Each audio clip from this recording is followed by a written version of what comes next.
Kehidupan politik Orde Baru. Kalau kita bicara soal Orde Baru, pasti yang paling teringat adalah nama Soeharto. Ya, Orde Baru dipimpin oleh Soeharto selama 32 tahun. Waktu yang tidak sebentar. Selama 32 tahun masa kepemimpinannya, banyak kebijakan yang memiliki pengaruh cukup besar terhadap proses berjalannya negara kita ini. Mulai dari kebijakan politik maupun kebijakan ekonomi. Kebijakan politik yang dikeluarkan terbagi menjadi dua, yaitu kebijakan politik dalam negeri dan luar negeri. Masing-masing kebijakan tentunya dikeluarkan berdasarkan kebutuhan negara. Idealnya, kebijakan yang dikeluarkan adalah yang menguntungkan dan mengedepankan kepentingan rakyat banyak. Kebijakan politik dalam negeri 1. Pelaksanaan pemilu 1971. Pemilu yang sudah diatur melalui MPR 1967 yang menetapkan pemilu akan dilaksanakan pada tahun 1971 ini. Berbeda dengan pemilu pada tahun 1955, Orde Revolusi atau Orde Lama. Pada pemilu ini para pejabat pemerintah hanya berpihak kepada salah satu peserta pemilu yaitu Golkar. 2. Penyederhanaan partai politik. Penyederhanaan partai politik menjadi dua partai dan satu golongan karya yaitu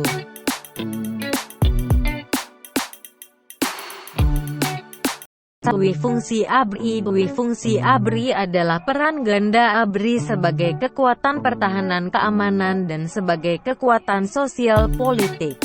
Sebagai kekuatan sosial politik, ABRI diarahkan untuk mampu berperan secara aktif dalam pembangunan nasional. ABRI juga memiliki wakil dalam MPR yang dikenal sebagai fraksi ABRI, sehingga kedudukannya pada masa Orde Baru sangat dominan. 4. Pedoman penghayatan dan pengamalan Pancasila. P4. Pedoman penghayatan dan pengamalan Pancasila atau P4 atau Eka Prasetya Pancakarsa bertujuan untuk memberi pemahaman kepada seluruh lapisan masyarakat mengenai, bahkan dilakukan penataran P4 untuk para pegawai negeri sipil. Kebijakan politik luar negeri Indonesia. 1. Indonesia kembali menjadi anggota PBB pada saat Indonesia keluar dari PBB tanggal 7 Agustus tahun 1965.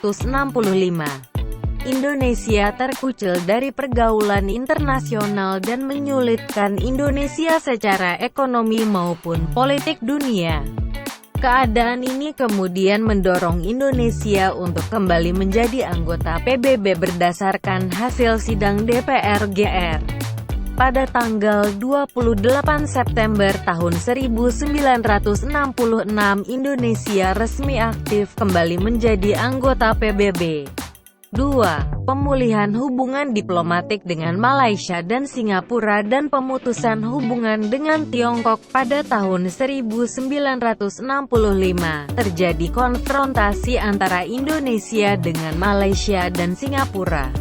Untuk memulihkan hubungan diplomatik, dilakukan penandatanganan perjanjian antara Indonesia yang diwakili oleh Adam Malik dan Malaysia yang diwakili oleh Tun Abdul Razak pada tanggal 11 Agustus tahun 1966 di Jakarta. Pemulihan hubungan diplomatik dengan Singapura melalui pengakuan kemerdekaan Singapura pada tanggal 2 Juni tahun 1966.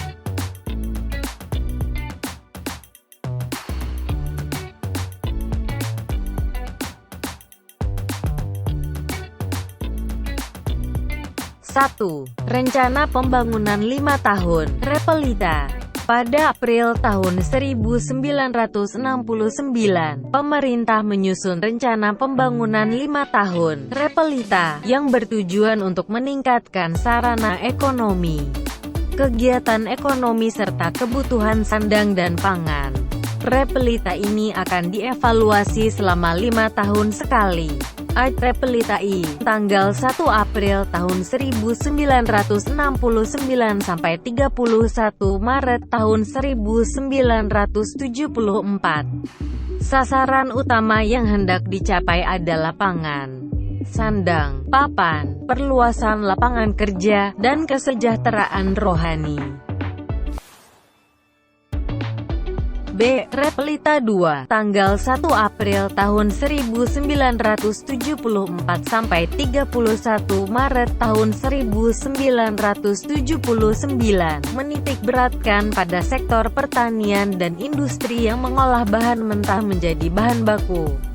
C. Repelita III. Tanggal 1 April tahun 1979 sampai 31 Maret tahun 1984. Pelita III menekankan pada trilogi pembangunan dengan menekankan pada asas pemerataan. D. Repelita IV. Tanggal 1 April tahun 1984 sampai 31 Maret tahun 1989.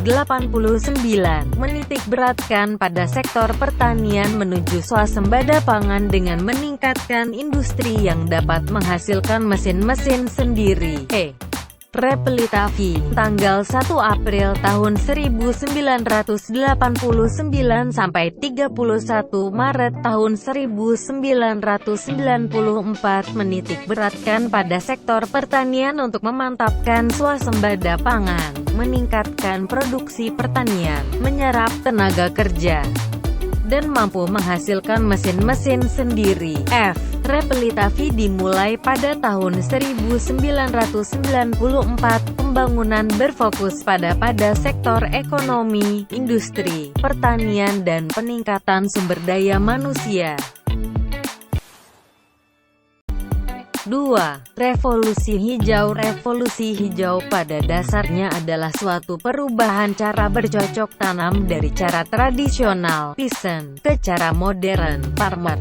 Untuk meningkatkan produksi pertanian umumnya dilakukan 4 usaha pokok, yang terdiri dari A. Intensifikasi, yaitu penelitian, pengembangan, dan penerapan teknologi pertanian untuk memanfaatkan lahan yang ada guna memperoleh hasil yang optimal.